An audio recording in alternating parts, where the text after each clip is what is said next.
you very much. Thank you very much, Alex, for asking me to come and talk to you today. Why did she ask me to come and talk to you? So I've been working at the British Museum on and off now for 5 years, working on various exhibition and gallery projects. My research background is in archaeology of the late Anglo-Saxon period up until just after the Norman Conquest. So I kind of have two interests in terms of this workshop.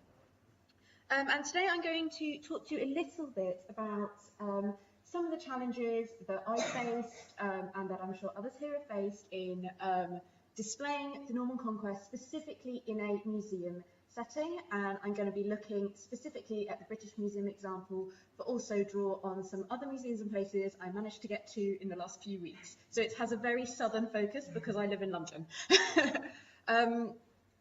And as I go through, I'm going to describe some of the challenges and opportunities that we have found along the way. Can I do this? Yeah. So, where as members of the public can we go to see displays relating to the Norman Conquest? And the two main types are museums and heritage sites. Except here today in Norwich Castle, we're in a very special place because it is both a museum and a heritage site.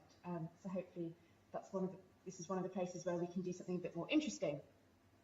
And today I'm mainly going to be focusing on museums, and if I have time, I have a few thoughts on heritage sites as well. So focusing on museums today, and largely it's a very complicated sector, but we have our regional and local museums and national museums. And in those different types of museums, we have basically two venues for displaying our objects: temporary displays and permanent galleries. So I'm going to do some kind of lingo, kind of jargon, kind of myth-busting here for those who are not familiar. These two types of displays have very different challenges and will present material in them very differently. Permanent galleries are the displays that form part of a museum's overall narrative. Our visitors very rarely come to a museum to see one particular gallery. They're here to see the whole museum. So it has to fit in with a whole museum narrative. They mainly use collections held by the museum in which they are placed, although as we heard, the Partnership Gallery at Norwich Castle Museum is going to be different in that respect. They have a long lifespan at the British Museum. We plan for a permanent gallery to not change for at least 15 years. So they have to have a very long lifespan. And they largely, in terms of the British Museum, the large nationals serve tourists or support local education and schools. So our visitors are slightly different. Temporary exhibitions are one-off displays that allow us to explore one topic in detail, often timed for anniversaries or as the result of exhibition work, research projects. They can incorporate objects from other museums, so we can borrow objects. They have a short lifespan, normally no longer than 1 year, although I'm going to look at one later that seems to be an indefinite exhibition. And importantly, they are usually intended to generate income. So the reason museums put on exhibitions is to raise money, not because we often do love our topics, but museums aren't doing it to do a favour to curators because they really love their topic and want to do an exhibition on it. It has to be income generating. So I'm going to start by talking through the permanent galleries, as that's probably the most common way that people are interacting with medieval material culture. And I'm going to use as a kind of little case study the permanent medieval galleries at the British Museum, looking at the early medieval gallery called Sutton Hoo in Europe, 300 to 1100, and medieval Europe, 1050 to 1500. These are both relatively new galleries in terms of the life of a permanent display, although 2009 feels quite a long time ago now for a permanent gallery. I still call it the new medieval gallery, but it's nearly 10 years old. So we can look at kind of how we've approached the displays there, specifically how we've incorporated the Norman Conquest, what our challenges were, and also what the opportunities are in using these displays. So before we begin any gallery projects, as you've heard a little bit from Tim, we do focus groups, evaluation, testing with the public, because we want to find out what they already know and what they want to know, because these galleries are for the public, so we have to be making them happy and having a product that means that they're going to take something away from it. We found in our evaluation that overall knowledge of the medieval period was very poor amongst our visitors, with over 40% having very little or no knowledge. As a caveat, we are doing these evaluations in the British Museum, so a large part of our audience are non-English speakers, and they have not grown up through the British education system. But when we asked our visitors what words they associated with the medieval period, I actually think they came up with some pretty solid ideas. And certainly these are the themes that you will see reflected throughout medieval galleries across Britain. There's an emphasis on religion, church, religion, Christianity, Christ, monasteries, and then the kind of more fighting side, knights in armour and castles. Surprisingly, three people, wimples. I'm not quite sure why that is such a key theme in people's minds, the medieval period, but it is. So I actually think this is a really good starting point for us as curators and museum professionals in talking to the general public, because they actually have quite a good grasp of some of these kind of really vital, solid themes. And specifically in relation to Norman Conquest, we're quite lucky in that it appears on the national curriculum. So most of our visitors who have come through a British education system will have come across it in at least either Key Stage 2 or Key Stage 3. And when I was looking this up for this talk, I was really fascinated in the way that it was presented in the national curriculum as a major milestone, a dividing point in the way that we teach history to our children. So in Key Stage 2, they are asked to study an aspect or theme in British history that extends pupils' chronological knowledge beyond 1066. So they're looking for something which now allows pupils to make connections to the period before and the period afterwards. And then in Key Stage 3, more specifically, development of the church, state and society in medieval Britain, beginning in 1066. So for me, this is all really good. I think my audience is going to have, you know, maybe not know all the ins and outs of medieval history, but they've got some key themes, and some of them will have been taught about Norman Conquest at school. The English Heritage did a survey in 2016 as part of their kind of anniversary programming around the Norman Conquest. And they asked people, what is the most memorable date in English history? And a massive 34% of people said that 1066 was the most memorable date. To put that in a bit of context, the next most memorable date is 1945, and that was named by 9% of the population. So that kind of old saying that every school child in Britain, the only date they know is 1066, is true. Which is a really good thing for us, because it's something that people will recognise.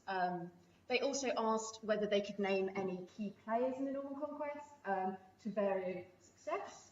And then, surprisingly, the survey included this note. The survey found that, in fact, more people could identify the claimants to the Iron Throne in the TV series Game of Thrones.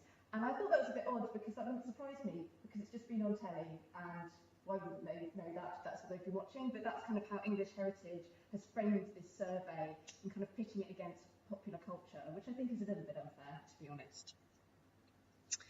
But in our surveys at the British Museum, we also discovered one of our key challenges. So we think that people have some knowledge of the themes, and particularly Norman Conquest, we've got some good knowledge.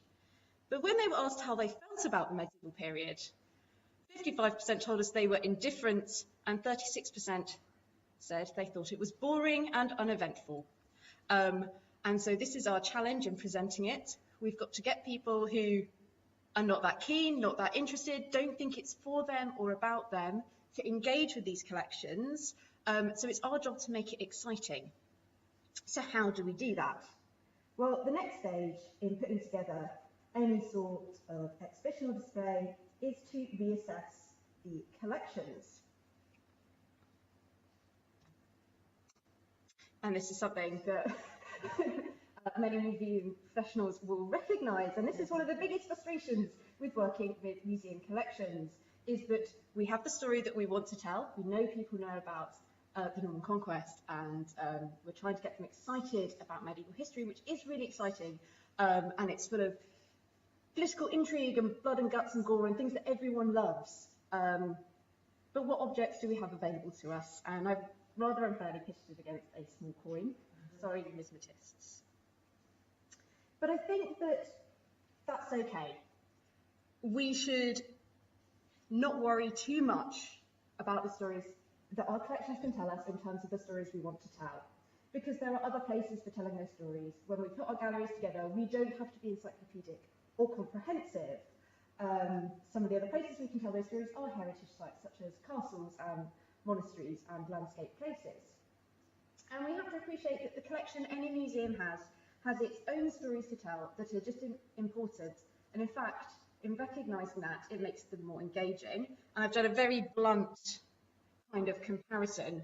One of the biggest debates in kind of museum studies and how we curate displays is, should we have a object-led narrative or should we have a story-led narrative? So this is kind of going back to the previous slide. What are the stories we want to tell versus what collection do we have? And this is one of my biggest bugbears if I go to a museum and see a display that says swords like this may have been used. Because as a visitor, I have learned nothing about that object. I haven't been told what it's for, who may have owned it, who's used it, where it was found. And it's a bit of a shoehorn. And it's not exciting, it's not engaging. Whereas if we have an object, it has its own stories to tell and we shouldn't silence them. And actually it can be a really engaging way in. So I think sometimes we have to just embrace the fact that our collections can't tell every story, but that's okay. However, in permanent galleries, you are sometimes forced to do this because you are not just creating a display or case in isolation, it has to fit in with an overall museum or gallery narrative. And as discussed just now, there are many different approaches we can take. You'll most often come across chronological displays, thematic displays, or geographical displays. They're not mutually exclusive and they have their own pros and cons. So bearing all this in mind, the challenges that collections can place on us, but also the opportunities in terms of the exciting stories we can find in our storerooms at museums, how at the British Museum have we gone about telling the Norman Conquest story? So here is their situation in the British Museum. British Museum galleries in this section run chronologically. So you start in prehistory, come through Roman Britain, come into early medieval Europe, and then you go off into medieval Europe, or down to Europe 1800 to 1900, where it doesn't quite work, or clocks. Also, it's important to note here that while the galleries run in chronological order, most visitors to the British Museum do this backwards. Most come in through the entrance to the medieval gallery. They go through the medieval gallery, into the early medieval gallery, Roman, and then prehistory. So they are going backwards in time. However, none of these galleries have been curated to appreciate that fact. They've all been conceived as running chronologically in order because that's how they do on the plan. And they haven't taken into account that people are basically time traveling backwards. And so I think we actually have quite a lot of work there to make it work better for our visitors. And what's really interesting about this in terms of what we're talking about today, about the Norman Conquest, is that the dividing line between our medieval galleries, they slightly overlap, but is considered 1066. And that's based on a historic division of the collections. Our curators, ever since the beginning of the medieval department, have always been split in that way. And so responsibility has always been split, which means it's very hard for us to talk about continuities and changes over that period. In fact, I would say in this current setup, it's pretty much impossible. So where have we put it? What have we done with it? It kind of sits in this strange corridor between two galleries. Oh, I should go back a bit. And I also should say that the medieval gallery is thematic, looking at church, bishops, secular life, royalty, whereas the Sutton Hoo in Europe gallery is geographical. So you're also asking people to go from one form of interpretation to another, while also trying to situate them historically. I should be more positive. It's great. So we placed it in the early medieval gallery. And this is the overall plan. The aim was to have the Sutton Hoo ship burial in the centre, which we've achieved. Those of you visited will know. And then the various areas on the outside connect into the displays in Sutton Hoo ship burial that are closest to it, and also connect outwards to the adjacent galleries. So the Byzantium section links to kind of late Roman Britain, and then the later England section links out to the medieval gallery. And we now have a new Islamic gallery opening here, and we've got a small Islamic display here. So the sensible place to mention the Norman Conquest is on their way to the medieval gallery, ignoring the fact that they're doing it backwards, and at the end of the England 700 to 1100 section. So I'm going to place it in a little bit of context in its display. So this is that Anglo-Saxon England and the continent section, 650 to 1100. So within this geographical layout of the gallery, we then have a thematic approach to each individual display. So for this section, we start with kingdoms and crafts, church and monasteries, Anglo-Saxon England and the continent, all introduced by one key gateway object, which I've had down the bottom. And the Norman Conquest features at the very end of this. So here we go, this is the Anglo-Saxon England and the continent. I don't think it particularly works, but it's a largely art historical display, looking at different art styles, looking at Carolingian art, influence of Carolingian art on Anglo-Saxon art, Etonian art, and then right at the end, the Norman Conquest. Now what's quite interesting is that this is the only historical event mentioned in the whole gallery. And in the medieval gallery, the only historical event mentioned is the Wars of the Roses. And I find it very interesting that we feel like we have to mention it. It has to be in there. It's such a key date. And this is where you'll see where one of the challenges in terms of the collection has really come through.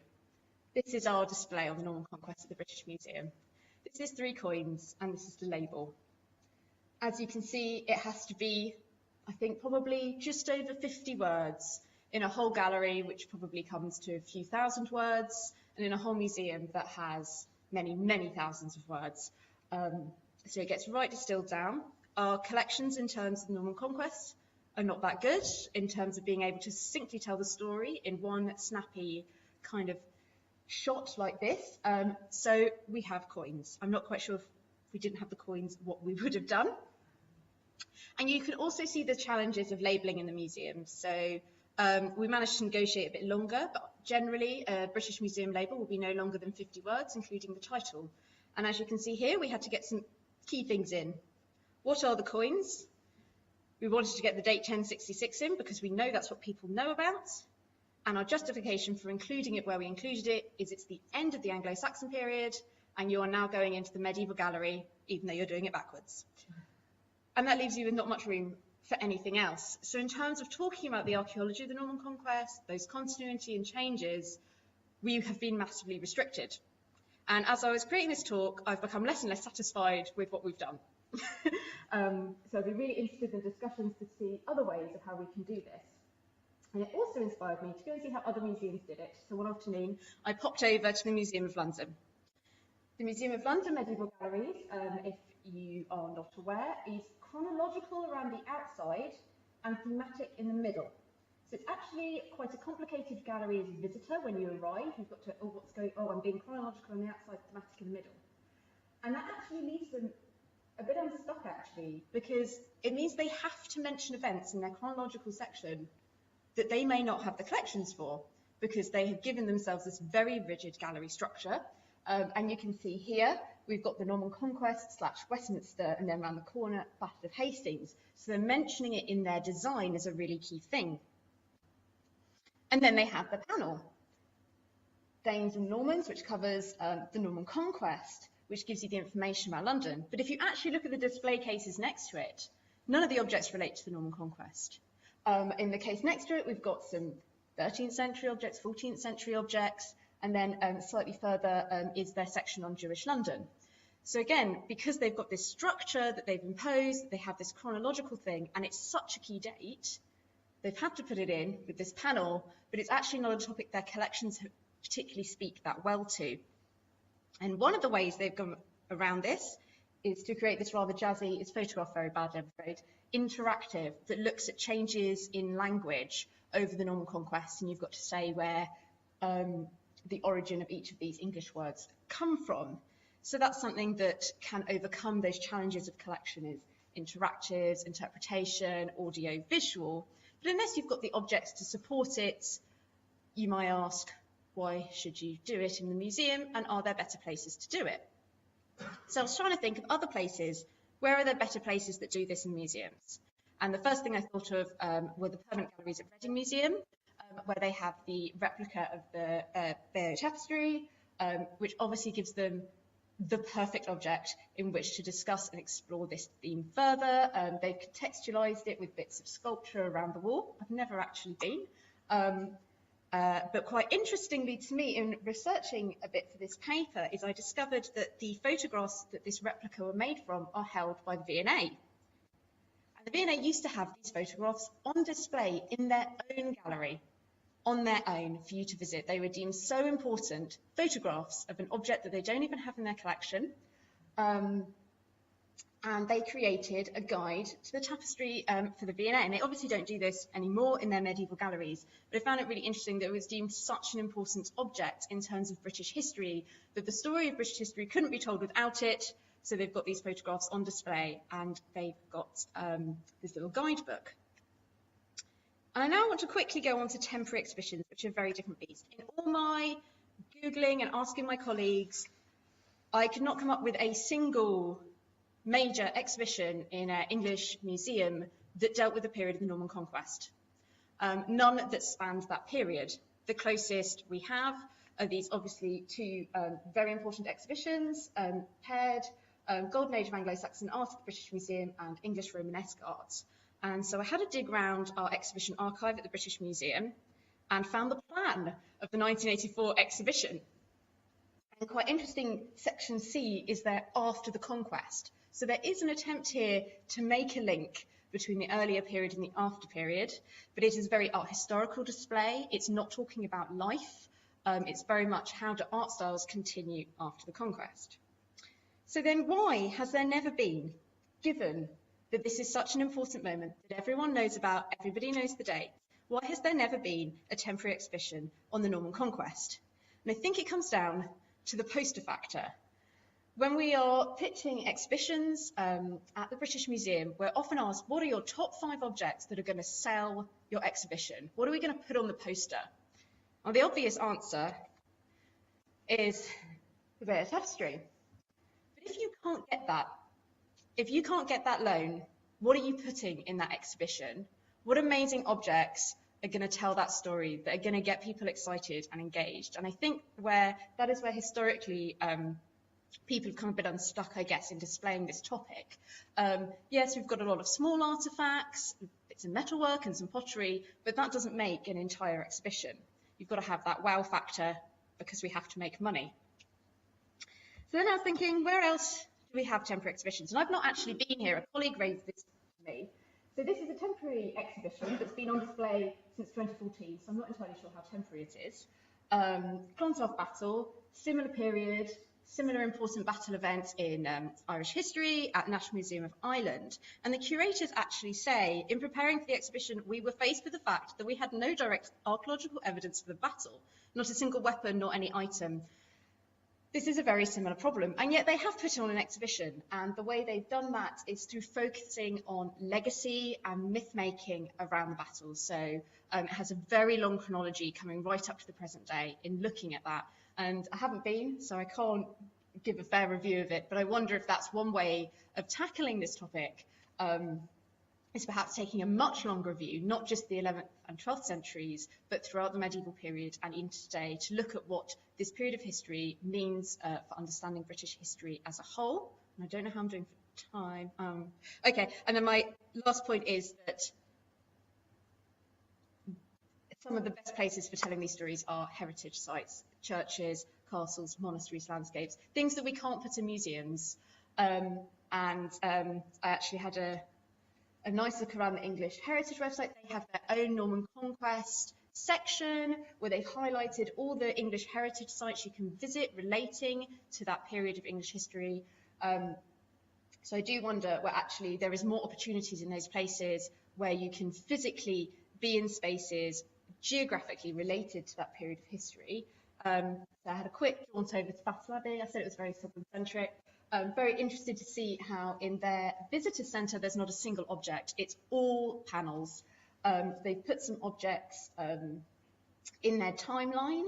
So here we can see kind of the Alfred John, the Ulster Crozier head.